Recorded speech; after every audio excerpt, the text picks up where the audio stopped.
Pakistan's defense minister says his country's patience has run out. His words, open war. Afghanistan and Pakistan, two neighbors bound by history, religion, and blood, are once again trading airstrikes, mortar fire, and accusations of terrorism. Civilians are waking up to explosions in Kabul. Fighter jets are flying over the mountains of Paktia. Border posts are burning. Is this just another flare-up, or the beginning of something far more dangerous? Late Thursday night, Taliban forces launched attacks on Pakistani positions along the disputed 1,600-mile border. Kabul said the assault was retaliation, after Pakistan bombed what it described as militant camps inside Afghanistan days earlier. By early Friday morning, Pakistan responded with what it called Operation Ghazab Lil Haqq, righteous fury. The fighting stretches across one of the world's most volatile borders, the Durand Line. It snakes through mountains, deserts, and tribal lands. Pakistani airstrikes reportedly hit Kabul, Paktia, and Kandahar, the spiritual birthplace of the Taliban. This was not symbolic, this was escalation. To understand how we got to open war, we have to go back to August 2021. When the Taliban retook Kabul, Pakistan initially saw it as a victory. Then Prime Minister Imran Khan said Afghanistan had broken the shackles of slavery. Islamabad hoped for a cooperative neighbor and a secure border. For decades, Pakistan's strategic depth doctrine relied on a friendly Kabul to counter regional rivals, but that doctrine was about to face a brutal reality check. The Afghan Taliban's victory didn't just change Kabul, it emboldened their ideological brothers, the Tehrik-e-Taliban Pakistan, or TTP. The TTP, once pushed back, found renewed sanctuary in Afghan soil. Attacks in Pakistan's border provinces surged, targeting security forces with lethal precision. Throughout 2022, Afghan-hosted peace talks failed. In November, the TTP called off its ceasefire and ordered a full-scale resumption of attacks across Pakistan. Islamabad repeatedly urged Kabul to rein in the TTP. The response? Denial. Kabul insisted the TTP was an internal Pakistani problem.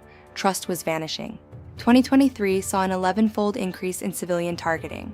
A major attack on Chinese nationals in March further isolated Pakistan and tested its global alliances. By 2024, the UN warned that the Afghan Taliban was providing monthly financial aid and logistics to the TTP. The sanctuary was no longer a secret. Late 2024 was the tipping point.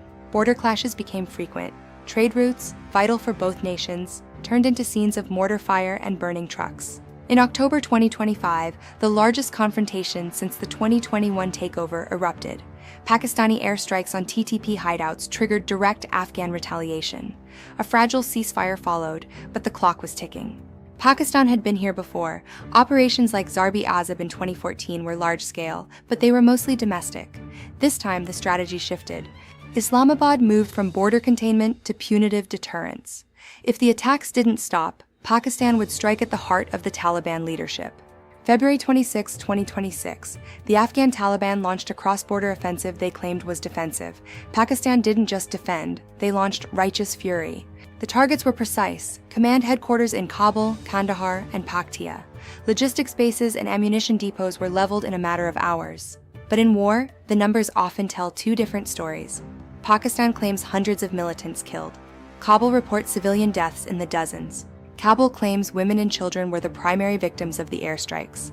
The UN has called for independent verification, but in these mountains, the truth is often buried. Kabul retaliated, claiming to have killed 55 Pakistani soldiers and captured several outposts. Islamabad dismissed these as propaganda, yet the border remains a furnace. On paper, the mismatch is extreme. Pakistan has one of the world's largest standing armies, advanced jets, and, crucially, nuclear weapons. But the Taliban are masters of asymmetric warfare. They rely on the very mountains that have swallowed empires, using guerrilla tactics, suicide drones, and deep knowledge of the terrain. Drones have become the poor man's air force. Even without a conventional fleet, the Taliban can strike deep into Pakistani cities, escalating the fear and the stakes. The fallout isn't contained. A wider war between these two neighbors would destabilize all of South Asia, and the world is watching. China has billions invested in the CPEC infrastructure corridor. Any prolonged instability threatens their Belt and Road ambitions and the regional economic future. The United States, while supporting Pakistan's right to self-defense, warns that the Taliban's failure to curb terrorism is a global threat. De-escalation is the priority in Washington.